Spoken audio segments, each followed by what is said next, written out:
Hey everyone, Dave here, and before we get into the video, we're going to do a quick shout out. And today's shout out is going to be for Boyd. He seems like an all-around good guy. He's got some card pack rip videos, videos answering the various challenges from the community, videos where he's opening up AOKs, videos showing off cards that he picks up for his collection, as well as videos of fishing. He's also got some videos of himself playing the guitar, and I have to say he's pretty damn good at it. He recently did a VR for his White-Handers 10 Albums Challenge, and he used his guitar in the video to play tunes from each album. It was just so epic. It was awesome.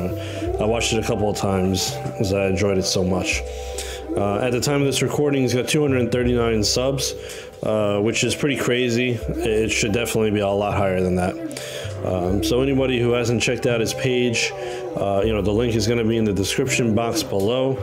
So I implore you, please check it out, and give him a sub, and let's help him get up there to the 300 mark. He really deserves it.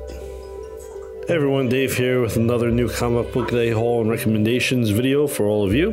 So let's check out the books I picked up. This first book actually came out last week. It was the only one on my pull list last week, so I picked it up this week. And it's going to be Gunslinger Spawn, issue number 17 from Image Comics, and this is going to be the cover A. And then we've got Scorched, and this is issue number 15 from Image Comics, and it's going to be the cover A. And then we've got Barbaric, Hell to Pay, issue number 2 from Vault Comics, and this is the cover A. And then we've got The Witcher, the Ballad of Two Wolves, issue number 3 of 4, and this is from Dark Horse Comics, and this is the cover B. And then we've got Darkwing Duck from Dynamite Entertainment, and this is issue number 2, and this is going to be the cover A. And then we've got Gargoyles, issue number 3 from Dynamite Entertainment, and again this is the cover A. And then we got a bunch of Junkyard Joe books here. I actually got issue number 4, which came out earlier in the year. This is the C cover, so I just got it this week. But the new one that just came out is issue number 5, and it's from Image Comics, and this is going to be the cover A. And then this is the cover B. And then we got the cover C. It's pretty cool. And then we got the cover D. And then last book, we got Something is Killing the Children, issue number 29 from Boom Boom Boom Studios, and this is going to be the cover A. Alright everyone, so let me give you my top 3 recommendations from this haul. And first book that I'm going with is going to be The Witcher, the Ballad of Two Wolves, and this is issue number 3 of 4. Let's check out some of the artwork here. Alright. A little bit more.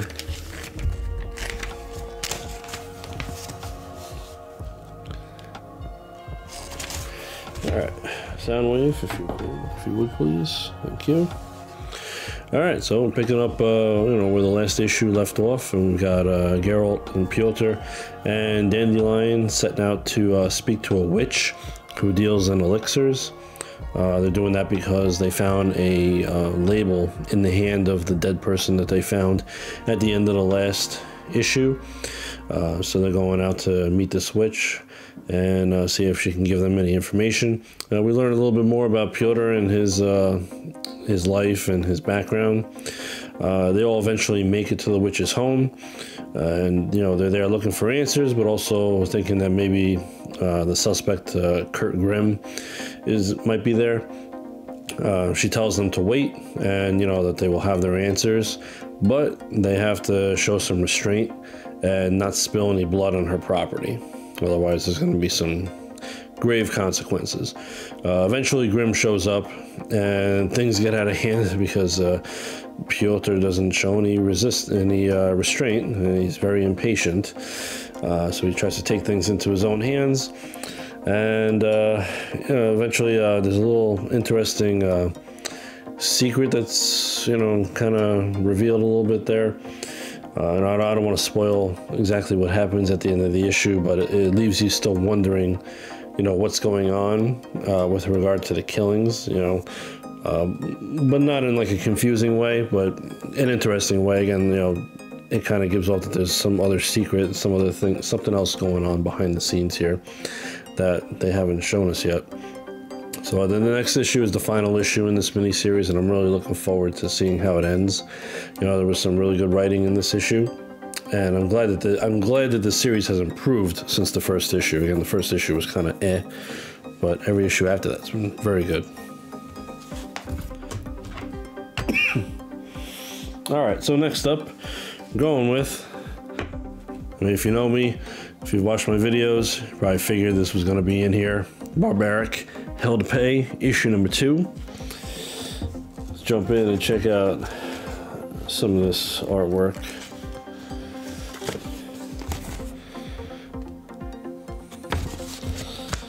Maybe go with a little bit more.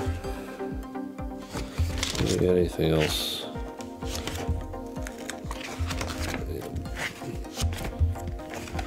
There we go. Some of the action. All right, Soundwave, thank you. All right, you know, so, geez, you know, they really don't let up. They don't let up with the humor and the gore in this series.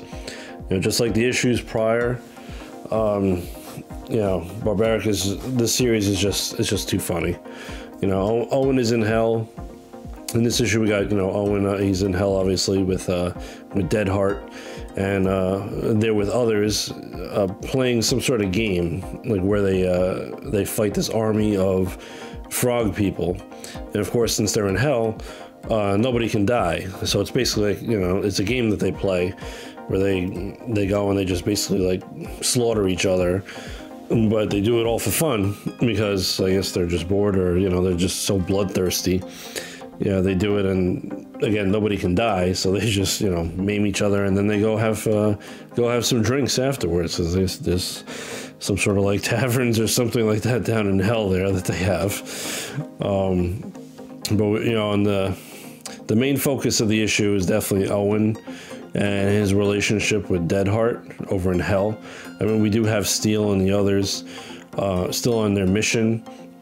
But the main focus of what's happening is on Owen and the events taking place in hell. You know, again, it starts out pretty funny with the frog people and stuff. And Owen really starts to show some emotions in this issue. You know, when he's speaking with Deadheart, and basically, you know, he storms off at one point when she confronts him about it. Yeah, he seems torn between wanting to stay with her in hell and wanting to find a way back to the real world. 'Cause he's not dead, he's just like trapped there, basically.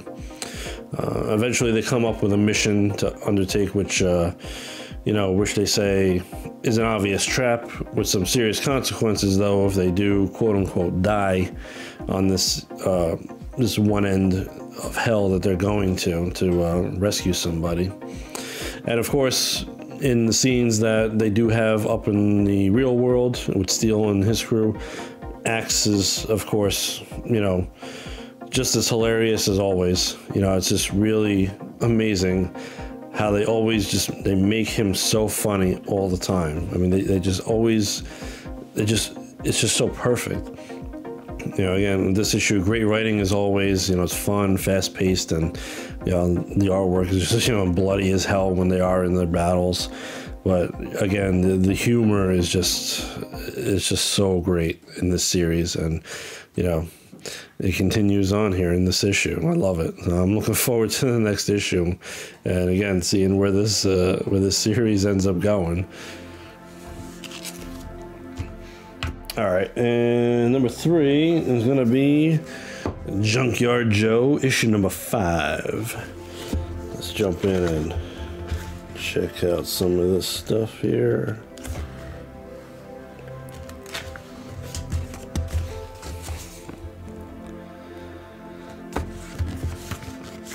There we go, a little bit more.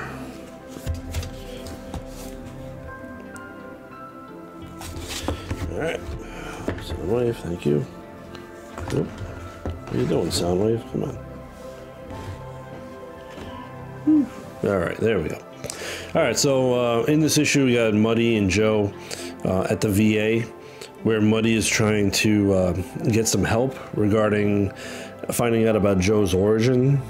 He has like a set of dog tags with a strange symbol on it, and he gives it to his friend, you know, and Muddy's friend says that, you know, he's going to look into it, try and get some info for them because he knows somebody that like has access to the Pentagon.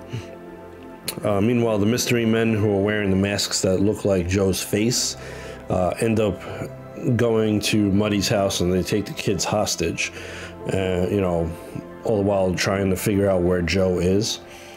Eventually, Joe and Muddy end up returning home to find that situation, and after like a brief little tense little standoff, Joe ends up attacking the men and disarming them, and he ends up at the urging of Muddy, he escapes with the kids running into the woods.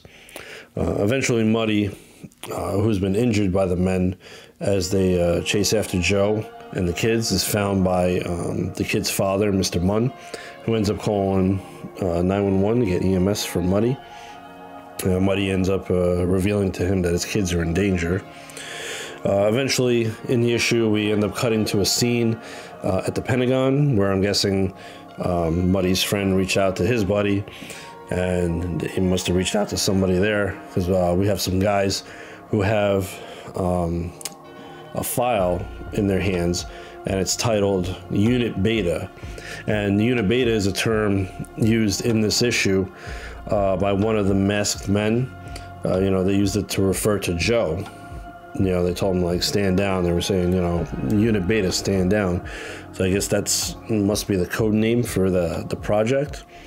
You know, and they end up revealing the surprising reason why the project was scrapped. You know, I don't know if that's like sort of like misinformation or not. And then I don't know. I mean, it says Unit Beta, so I wonder if Joe is like the second unit, because usually it's like Alpha and then Beta. You know, that's usually how the terms work. So I wonder if there was like some sort of unit that was created before Junkyard Joe. So I wonder if they're going to explain that at all.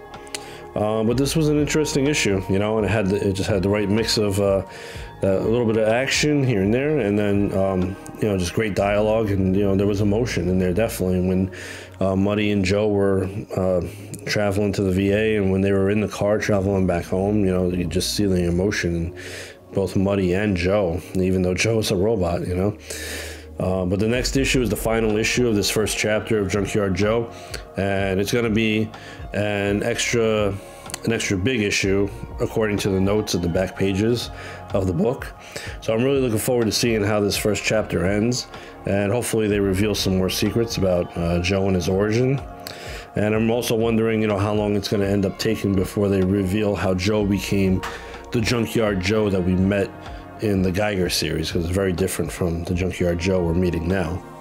Obviously looking forward to the next issue and finding out some more information and seeing how this chapter ends. Hi everyone, that's it for this week. I hope you enjoyed the video. If you did, please consider hitting that good old like button and subscribing to the channel. If you're already subscribed to the channel, thank you very much. Support's always much appreciated. Sorry this video is coming out a few days later than normal. Just had some family stuff come up and had to take care of that. So, you know, such is life, right? You know, leave a comment down below if you like. Let me know what you think. Let me know what books you picked up, any recommendations. Oop, I knocked over Ravage. Or just say hi. I always love hearing from everybody. All right. Thank you to my assistants, Ravage and Soundwave. He's about to run off into action here, it looks like. All right, so until next time, be safe and be well, and I'll catch you later.